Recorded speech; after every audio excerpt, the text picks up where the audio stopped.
Musibah kecelakaan dialami pasangan selebriti yang saat ini sedang menjalani proses perceraian.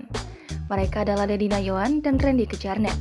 Keduanya mengalami kecelakaan sepulang dari mediasi kedua di PN Bekasi. Adapun kondisi keduanya saat ini masih menjalani perawatan di rumah sakit. Namun di mana lokasi mereka dirawat, pihak keluarga merahasiakannya. Lady Nayoan dan suaminya, Randy Kejarnet, mengalami kecelakaan di Tol Jatibening, Bekasi, Jawa Barat pada Senin 31 Juli dini hari.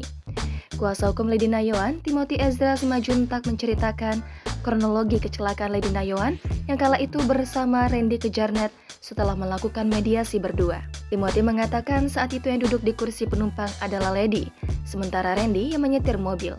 Kata Timothy, mobil yang dikendarai Randy sampai terbalik karena kecelakaan tersebut. Karena kecelakaan itu, Randy dan Lady mengalami luka-luka dan dirawat di rumah sakit. Sebagai informasi, dugaan perselingkuhan Randy dan Syahnas Sadika mencuat setelah istri Randy, Lady Nayoan, buka suara di media sosial. Bahkan Lady membeberkan dengan bukti chat Randy dan Syahnas di aplikasi ojek online. Tak hanya itu, Lady juga menyebut ada sebuah tato di punggung belakang Randy yang diduga wajah dari Syahnas Sadika.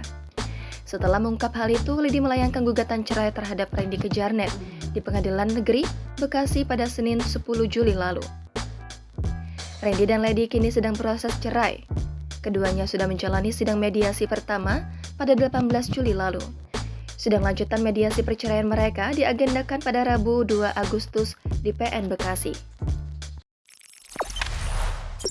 Jangan lupa subscribe, share, komen, dan like ya!